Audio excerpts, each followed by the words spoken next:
Morning Zone. Halo, selamat pagi. Oke, Zoners dimanapun Anda berada dan juga pendengar Trijaya tentunya sehat-sehat ya dan berbahagia, bersemangat juga di hari ini. Senang banget Fadli Sungkara kembali hadir di Morning Zone yang bisa disaksikan di streaming websitenya okezone.com dan juga live YouTube di Okezone dan juga MNC Trijaya FM. Kita akan ngomong-ngomong juga soal beberapa isu yang menarik di hari ini dan saya tidak sendirian, sudah bersama dengan seorang redaktur pelaksana di okezone.com, Maruf El Rumi. Maruf, apa kabar? Baik. Baik ya. Sehat ya. Kayak sekarang serius banget sih ini kan, harusnya nggak serius dong pagi-pagi. Saya image-nya intelek, Pak. Oh gitu ya. Bung Maruf, gimana kesan-kesannya setelah nggak menjabat sebagai wapres? Sudah mulai post power syndrome ya. Tapi sekarang ada wapres yang lebih muda. Oh iya. Jadi dan langsung punya bikin gebrakan ya, betul ya. Punya Lapormas, laporan layanan pengaduan. Ya. Lapormas. Betul. Lapormas Wapres untuk masyarakat yang pengen ngadu semua permasalahan. Dan ini langsung rame loh. Langsung orang-orang pada berbondong-bondong melapor. Betul. Ada yang datang, ada juga yang mungkin chat di WhatsApp karena kan buka WhatsApp juga. Buka WhatsApp juga. Nah, Bung Maruf gimana melihat adanya layanan pengaduan Lapormas Wapres ini? Iya, kalau dilihat dari sisi data terakhir kan katanya sudah ada 55, tapi itu kan hari pertama ya ketika kemudian Lapormas itu dibuka. Yang menarik adalah ini mencoba untuk kemudian menjembatani mungkin komunikasi-komunikasi dari masyarakat ke pimpinan yang mungkin ada beberapa hal yang mungkin selama ini agak terbatas atau tersumbat. Kadang kan kenapa masyarakat itu protesnya kadang di media sosial karena mereka merasa tidak terlampiaskan atau kemudian tidak mendapatkan tanggapan ketika ke institusi-institusi yang diharapkan. Nah sekarang kalau misalnya langsung dibuka, itu kan berarti langsung dibuka dan bisa diakses oleh Wapres, berarti kan ini langsung ke sumber utama. Harapannya adalah laporan itu kemudian bisa ditindaklanjuti, bukan kemudian hanya sekedar menjadi sampah-sampah WhatsApp, sampah-sampah email, tapi kemudian harapannya ada tindak lanjutnya. Dan kalau itu kemudian dari pemerintah pusat, berarti kan bisa langsung.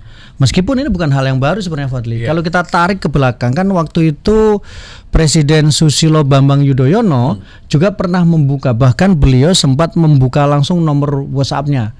Jadi masyarakat yang ingin menyampaikan aspirasi, ingin menyampaikan keluhan, bisa langsung ke sana. Bahkan sampai kemudian katanya waktu itu langsung ada ratusan WA yang langsung ke Presiden dan sehingga Presiden harus ganti nomor lagi karena untuk menampung aspirasi itu. Gitu. Serius banget. Karena ini soal negara harus serius, kita nggak boleh kalau soal negara harus agak serius kan. Betul. Artinya memang masyarakat pastinya punya harapan ya. Betul. Siapapun yang melapor mengadu ke Mas Wapres pasti punya harapan besar karena mungkin selama ini laporannya, pengaduannya, keluhannya tidak tertangani dengan baik. Ya bisa jadi agak tidak semuanya tertangani atau kemudian tidak semuanya memuaskan. Karena selama ini sebenarnya sudah ada akses laporan juga kan yang dibuka. Yang itu juga dikoordinasi oleh Menpan RB misalnya, mereka juga sudah membuka laporan dan itu menjadi bagian dari keputusan dari pemerintah supaya masing-masing departemen atau masing-masing kementerian misalnya mereka bisa departemen. Kan kita membaca. Kan kita biar kelihatan orang cerdas. Kayak bajai. Itu jadi sebenarnya sudah ada laporan-laporan, tapi kan tidak semuanya bisa Nah, ini menarik nih soal kementerian yang sebetulnya juga sudah punya layanan pengaduan karena setiap kementerian sudah ada bidangnya masing-masing. Dan sudah ada pengaduannya masing-masing. Artinya sebetulnya setiap sendi dan juga sektor kehidupan masyarakat yang perlu diadukan bisa ke kementerian. Ya, betul. Atau di Pemda juga ada tuh, Pemda, Pemkot, di Pemda Bupati, kemudian Ombudsman juga punya pengaduan. Ada. Bahkan dia bisa secara hukum kalau ombudsman itu. Betul. Artinya selama ini sebetulnya kan channel-channel pengaduan, layanan itu sudah ada. Betul. Nah ini nantinya akan jadi overlapping nggak, Bu Maruf? Sebenarnya enggak, justru itu menambah opsi untuk kemudian masyarakat bisa menyampaikan aspirasinya. Sama seperti sekarang kan yang muncul itu kesannya adalah kalau tidak viral tidak mendapatkan tanggapan. Artinya no bahwa no viral no justice. Lalu kemudian kalau no viral ya nggak akan ada kebijakan yang revolution. Artinya bahwa semua itu sudah dibuka dari pemerintah daerah, dari kemudian kementerian atau kemudian apapun itu sudah dibuka channelnya, sudah dibuka kemudian salurannya. Tapi kan ternyata ketika tidak viral di media sosial, ternyata tidak sepenuhnya mendapatkan tanggapan atau kemudian mendapatkan tanggapan tapi mungkin tidak sesuai dengan harapan. Nah, peran itu kan harusnya memang diambil oleh pemerintah apalagi terkait dengan kebijakan. Nah, ketika itu bisa disalurkan lewat Lapormas ini, harapannya adalah itu kemudian ada akselerasi yang lebih cepat karena kemudian itu bisa disampaikan langsung ke Wapres langsung bisa langsung ke kementerian masing-masing yang harapannya bisa ditindaklanjuti. Karena kalau kemudian hanya di satu kanal ini maka itu berhenti kan orang nggak ada yang tahu, bisa buntu kan. Nah bahkan ini ada cerita juga ketika misalnya Wapres sempat kemarin di salah satu acara bilang dia kirim surat ke salah satu kementerian juga kan tidak mendapatkan respon juga kan. Nah artinya bahwa selevel wali kota pun kadang ketika menyampaikan aspirasi juga tidak sebenarnya mendapatkan tanggapan. Apalagi misalnya kita yang masyarakat antah berantah. Kabarnya nanti kita jadi serius ya. Iya, kabarnya nanti kementerian itu akan diisi oleh Bung Maruf ya. Mudah-mudahan akan lebih responsif ya. Aduh, masuknya gelap dan juga pelayanannya akan lebih optimal. Ya oke, Joners, kita langsung kembali ke tema. Nah, ini kan ada masukan juga nih dari politisi PKS atau siapa ya, Mardhani Alisera atau siapa gitu, saya lupa. Bahwa Mas Gibran sebaiknya lebih spesifik. Jadi pengaduan layanan seperti apa sih yang mau dilayani dan mau ditangani. Jangan semuanya. Kalau semuanya nanti repot juga. Apakah gini, karena Mas Gibran ini mewakili yang muda, jadi lebih ke kepemudaan atau ekonomi kreatif misalnya. Jadi kan agak lebih spesifik dan lebih jelas gitu. Nanti marketnya siapa aja sih dari layanan pengadu ini? Gimana menurut Bung Maruf? Spesifikasi mungkin bisa, tapi menurut saya kalau orang mengadu itu kan dia bisa mengadukan apa saja. Bahkan ketika mengadu tidak punya pasangan kan juga bisa boleh juga kan. Itu menurut saya juga bisa menjadi salah satu cara untuk tiba-tiba kan orang kadang butuh curhat. Daripada curhatnya tidak tersalurkan, tidak mendapatkan respon, terus kemudian tiba-tiba ada yang cocok kan, siapa tahu dari situ kan. Daripada kemudian, apalagi ngurusin orang curhat, Pak. Lebih baik ngurusin orang yang nggak punya beras katanya, Pak. Masih banyak pekerjaan negara lain lebih berat. Yang lebih berat ya. Tapi minimal ada tersalurkan. Karena secara psikologis itu ketika kita dalam tekanan, kita stres, kemudian ada tempat penyaluran, itu akan mengurangi beban stresnya itu. Benar ya itu ya? Benar. Kelihatan intelek belum kita? Cocok ya. Karena kan ini ya, sekarang masalah mental itu sangat gaungnya sangat terasa. Apalagi Gen Z yang katanya mentalnya itu rentan. Generasi strawberry. Betul. Terus mental health mereka sering banget menghadapi permasalahan hidup, kuliah, kerjaan atau mungkin lingkungan, orang tua segala macam. Ya mungkin ini karena isunya besar sehingga perlu concern dari pemerintah ya untuk mengatasi masalah mental health ini. Paling dikanalisasi ya. Kanalisasi misalnya ketika ini terkait dengan layanan publik maka ada sendiri, kemudian ketika layanan sosial ada sendiri, layanan misalnya layanan patah hati ada sendiri. Jadi memang mungkin spesifikasi itu lebih pada kanalisasi dari masing-masing isunya. Jadi penanganannya akan lebih tepat kan. Jadi misalnya ini terkait dengan soal kementerian, kebijakan kementerian, pemerintah daerah atau kemudian kebijakan soal sosial.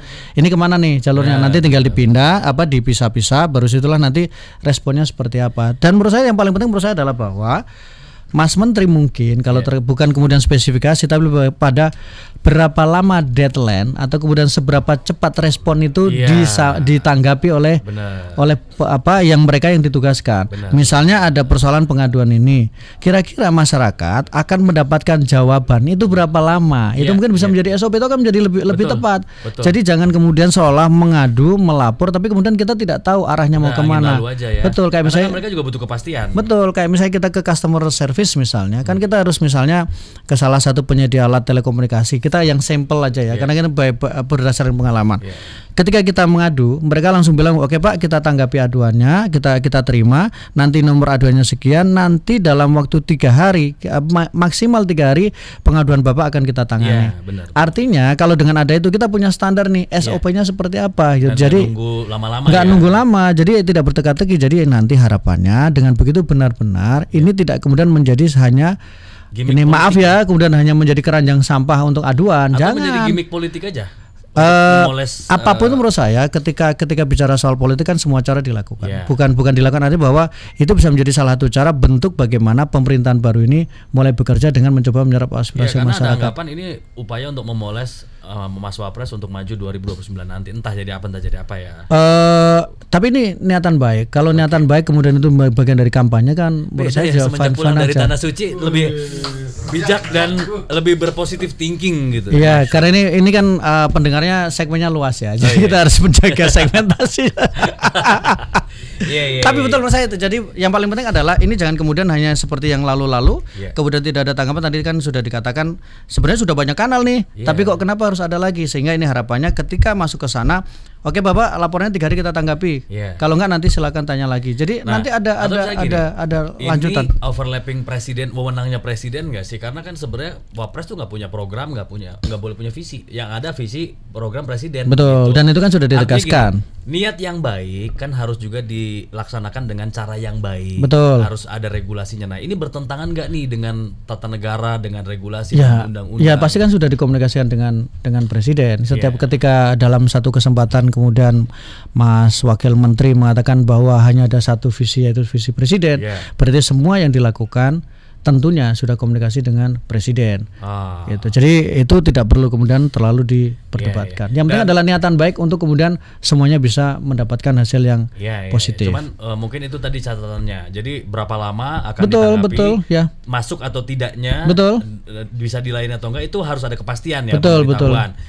Kemudian juga barangkali perlu kriteria masalah seperti apa aja sih? Supaya kan benar Bung Maruf tadi bilang, supaya nggak jadi keranjang sampah gitu loh, yang akhirnya banyak yang kebuang karena nggak masuk kriteria gitu. Ini masalah apa sih? Jangan-jangan orang Panu nanti ngadu lagi. Tapi nggak apa-apa juga ketika sudah dibuka secara terbuka, tidak ada klasterisasi, ya menurut saya memang menjadi lebih terbuka apapun itu. Bahkan bisa jadi loh, ketika orang diberikan kesempatan curhat terkait dengan Panunya disampaikan di sana, dia merasa lega. Selama ini saya nggak bisa ngomong soal Panu loh gitu. Dengan saya ngirim WA. Kapan lagi? Saya ngirim WA itu kan alhamdulillah akhirnya ada yang menerima curhat saya soal Panu. Siapa? Deal ya. Luar biasa memang. Iya. Sudah cocok jawab aja. Ternyata urusan Panu itu akan ditindaklanjuti. Bisa kan? Iya. Kira-kira obatnya apa? Ke dokter mana? BPJS bisa cover atau tidak? Siapa tahu? Benar. Iya. Jangan terlalu skeptis dengan Panu. Enggak. Jadi kita pernah dengan Panu soalnya. Sebenarnya Bu Maruf sebenarnya cocok juga loh jadi ini apa namanya Dirut BPJS. Menarik tawarnya. Tadi kan bukannya habis itu BPJS ya. Wah, terancam dong gitu. Apa namanya? Udah ada kode tema lain loh tadi kayaknya. Udah. Saya lagi mikirin bridging. Ya sudah saya bantu. Ada kode tema lain loh. Siaran ini dari pagi. Jurang, ya betul siaran dari pagi. Topik numpuk Pak. Betul ya. Pak. Iya. Lanjut tadi talk show tuh Pak. Iya betul. Ini otak udah kabelnya udah semerawut nih Pak. Sebenarnya buat siapa sih?